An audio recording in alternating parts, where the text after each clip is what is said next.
जय हिंद दोस्तों, स्वागत है आपका हमारे YouTube channel Indian smart study पर। दोस्तों आज की वीडियो में हमारे 2023 बोर्ड एग्जाम के आईएमपी क्वेश्चन को करने वाले, जो कि बोर्ड एग्जाम के लिए वेरी इंपॉर्टेंट है। इसमें हम 20 ऑब्जेक्टिव क्वेश्चन को करेंगे। ठीक, जैसा कि दोस्तों हम आ गए अपने प्रश्न पत्र पर, जो कि हमारा 20 ऑब्जेक्टिव क्वेश्चन रहेगा, जिसमें हमारे 20 अंक निर्धारित रहते हैं बोर्ड एग्जाम में। तो एक क्वेश्चन पर 1 नंबर मिलता है, जो कि ऑब्जेक्टिव क्वेश्चन होता है। तो पहला हमारा देख लेते हैं, जो कि बोर्ड एग्जाम के लिए वेरी इंपॉर्टेंट क्वेश्चन है।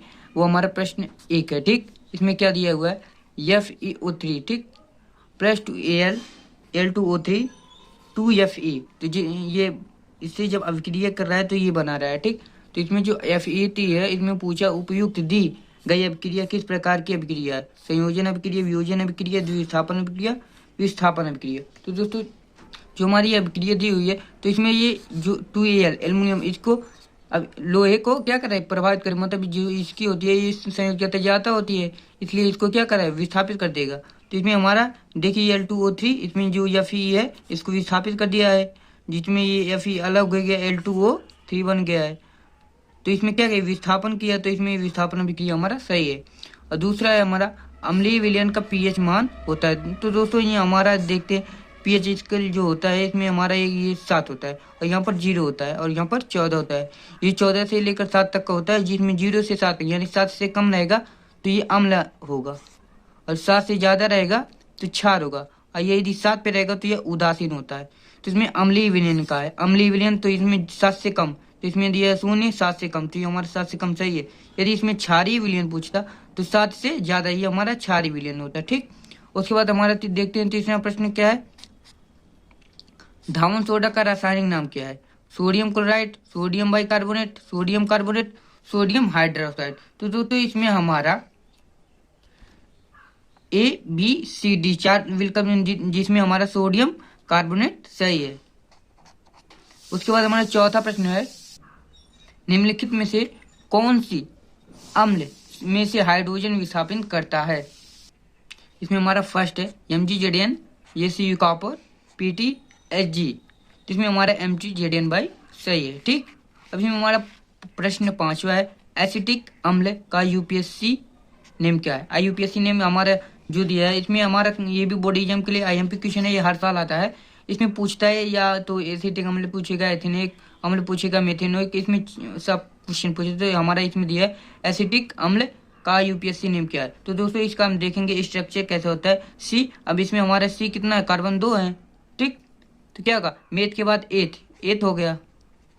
उसके बाद CHO, यानी इसमें OH है, तो कितना ओइक अम्ल है। ठीक, ओइक अम्ल, ये हमारा प्रत्यय इसमें जुड़ जाएगा, तो एथेन है। ठीक, इसमें ओइक अम्ल जुड़ गया, तो एथेनोइक अम्ल। तो इसमें हमारा जैसा कि देख सकते हैं आप, एथेनोइक अम्ल सही होगा। ठीक, और प्रश्न नंबर 6 है हमारा, यकृत यानी लीवर स्त्रावित करता है लार, पित्तरस, जठररस, अग्नाशिक अम्ल।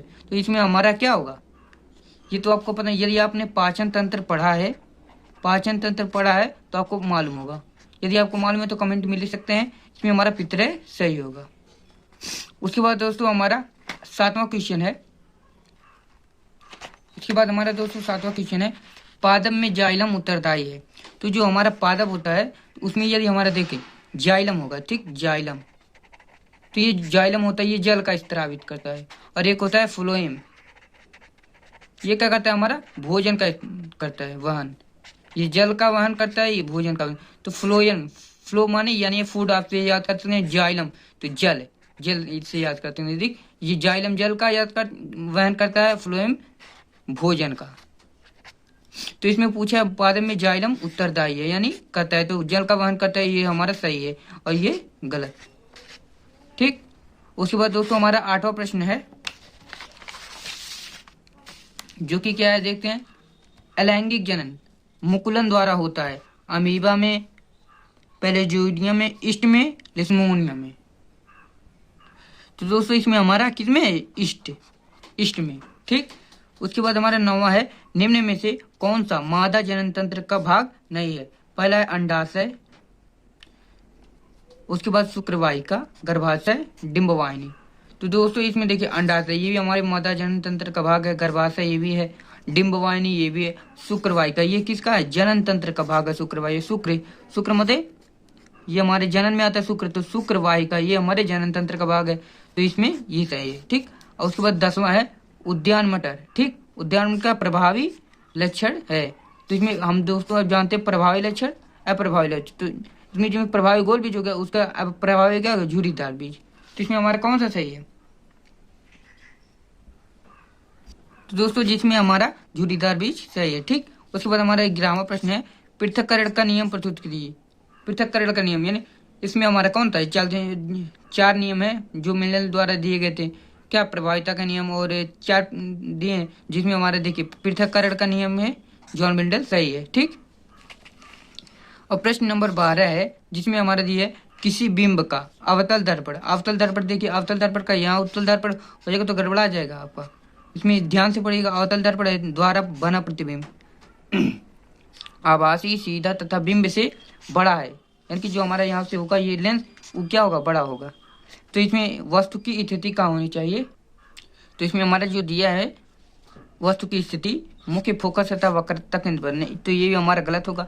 वक्रता केंद्र पर ये भी हमारा वक्रता केंद्र पर तो वक्रता पे ऊपर वक्रता केंद्र से परे ये भी गलत है। उसके बाद चौथा दर्पण के ध्रुव, ये ध्रुव तथा मुख्य फोकस के बीच, ये हमारा सही है। ठीक, उसके बाद हमारा 13वां प्रश्न है ये क्या करे किसी गोली दर्पण। ठीक दोस्तों, इसमें देखिए क्या दिया है, इसमें दिया गोली दर्पण तथा किसी पतले गोली लेंस दोनों की फोकस दूरी देखिए माइनस है, तो माइनस किस में होता है? अवतल में। अवतल में यदि लेंस है या दर्पण है दोनों भी माइनस होता है, दर्पण तथा लेंस का संभावता है। तो जिसमें दिए दोनों अवतल लेंस होंगे, और उसको दर्पण अवतल लेंस तथा लेंस उत्तल लेंस, दोनों अवतल उत्तल होंगे। देखिए दोनों उत्तल लेंस उत्तल दर्पण, दर्पण उत्तल तथा लेंस अवतल, तो इसमें हमारा जीत होता है माइनस में बनता है, किसमें? अवतल में। अवतल में हमारा ऋणात्मक होता है, तो ये हमारा क्या अवतल सही है। उसके बाद 14वां हमारा प्रश्न क्या दिया है निर्वात में प्रकाश की चाल गुणे 10 पे पावर 8 मीटर प्रति सेकंड है, तो कांच का जिनका अपवर्तनांक 1.5 है, प्रकाश की चाल क्या होगी? तो हम एक सूत्र है जो कि होता है प्रकाश की चाल, प्रकाश की चाल। ठीक, तो देखते हैं इसमें हमारा प्रकाश की चाल बटे क्या? अपवर्तनांक। तो इसमें हमारा प्रकाश की चाल दिया 3 गुणे 10 पे पावर 8, अपवर्तनांक 1.5 यानी 1.5, तो इसे जब ये कटेगा तो 2 हो जाएगा, 2.0, तो हमारा कितने पहले दिया 4.5 गुणे 10 पे पावर 8 मीटर प्रति सेकंड, 3.0 गुणे 10 पे पावर 6 मीटर प्रति सेकंड, दूसरे 2.0 10 पे पावर 6, तो इसमें क्या हमारा ये वाला सही है। ठीक, अब कैसे? यदि हम देखिए 1.5 जिसे हम 15 कहेंगे या ये 30 है। ठीक, इससे काटेगा तो यहाँ पर 2 आएगा, 2, तो 2.0 गुणे 10 पे पावर 8 ये सही है। उसके बाद हमारा देखते हैं प्रश्न 15 क्वेश्चन है, जो कि ये हमारा प्रश्न 15 स्पष्ट। इसमें देखिए क्या ये स्पष्ट दृष्टि का न्यूनतम दूरी यहीं पर यदि पूछ ले अधिकतम दूरी, तो न्यूनतम दूरी पूछ रहा है सॉरी 25 सेंटीमीटर, 100 सेंटीमीटर, 50 सेंटीमीटर और 100 सेंटीमीटर, इनफाइनाइट यानी अनंत है। ठीक, तो दोस्तों इसमें हमारा दिया है न्यूनतम दूरी, तो न्यूनतम दूरी ठीक, तो न्यूनतम दूरी के लिए हमारा 25 सेंटीमीटर होगा, न्यूनतम दूरी के लिए 25 सेंटीमीटर। यदि इसी में पूछ ले अधिकतम दूरी तो क्या होगा? इनफाइनाइट। इसमें 2 हैं, यदि पूछ रहा है न्यूनतम 25 सेंटीमीटर होता है और अधिकतम इनफाइनाइट होता है। अधिकतम हम कितना देख सकते हैं? जहां तक देख पा रहे हैं वहां तक, इनफाइनाइट तक। अब दोस्तों हमारा 16वां प्रश्न है अभिनेत्र लेंस की फोकस दूरी में परिवर्तन किया जाता है किसके द्वारा? पुतली द्वारा, पश्चिमाभी द्वारा, दृष्टिपटल द्वारा, परितारिका द्वारा। तो जो तो जैसे कि हमारा ये होता है इसमें लेंस होता है तो यहाँ पर पश्चिमाभी मांसपेशियां होती हैं सॉरी दोस्तों खांसी हो गया इसलिए। तो इसमें हमारे जो पश्चिमाभी मांसपेशियां होती है लेंस को आवश्यकता अनुसार क्या करते हैं? छोटा बड़ा करते हैं। तो इसमें पश्चिमाभी मांसपेशियां तो सही है। अब इसमें हमारा 17वां प्रतिरोध का मात्रक है, ये भी बोर्ड एग्जाम के लिए इम्पोर्टेंट चीज है। तो इसमें हमारा ए ओम, दूसरा ओम मीटर और क्या है मीटर। तो इसमें हमारा कौन सा सही है? यदि आपको पता है तो कमेंट में लिखिए। इसका तो दोस्तों सभी जानेंगे इसका क्या है, ये किसका निशान है? ओम का। ठीक, तो ये ओम हमारा क्या है? सही है। उसके बाद 18वां क्वेश्चन है एक विद्युत यूनिट बराबर है वाट, किलोवाट घंटा, किलोवाट धारा। ये भी आपको यही सही है। ठीक, बी किलोवाट घंटा। तो इसमें हमारा प्रश्न नंबर 19 दिया है विद्युत धारा उत्पन्न करने वाला युक्ति है। तो जिसमें हमारा जनित्र है इसका आप वैसे बता देंगे तो इसमें हमारा जनरेटर सही है। दूसरा ओमीटर, ये भी गलत है, ये भी गलत है, ये भी गलत है। ये हमारा है लास्ट क्वेश्चन, प्रश्न नंबर 20।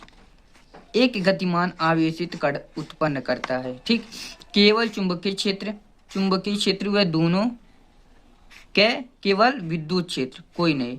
तो दोस्तों यदि हम आवेशित कण को जिसमें रखेंगे, यदि हम पॉजिटिव में रख रहे हैं मतलब चुंबकीय क्षेत्र में, यदि चुंबकीय क्षेत्र में रख रहे हैं तो क्या ये चुंबकीय क्षेत्र उत्पन्न करेगा। यदि हम विद्युत क्षेत्र में धर रहे हैं तो विद्युत क्षेत्र उत्पन्न करेगा। तो इसमें हमारा कौन है, विद्युत, यदि चुंबकीय क्षेत्र व विद्युत दोनों, इसमें दोनों में मतलब उत्पन्न करेगा। तो दोस्तों यदि वीडियो पसंद आए तो वीडियो को लाइक कर दिए और चैनल को सब्सक्राइब कर दिए ऐसे वीडियो पाने के लिए। दोस्तों एक बात और बता दें, इसमें से हम 20 की गारंटी तो नहीं ले सकते, लेकिन 10 प्रश्न जरूर आएंगे बोर्ड एग्जाम में। 95% 10 क्वेश्चन आएंगे इसमें से।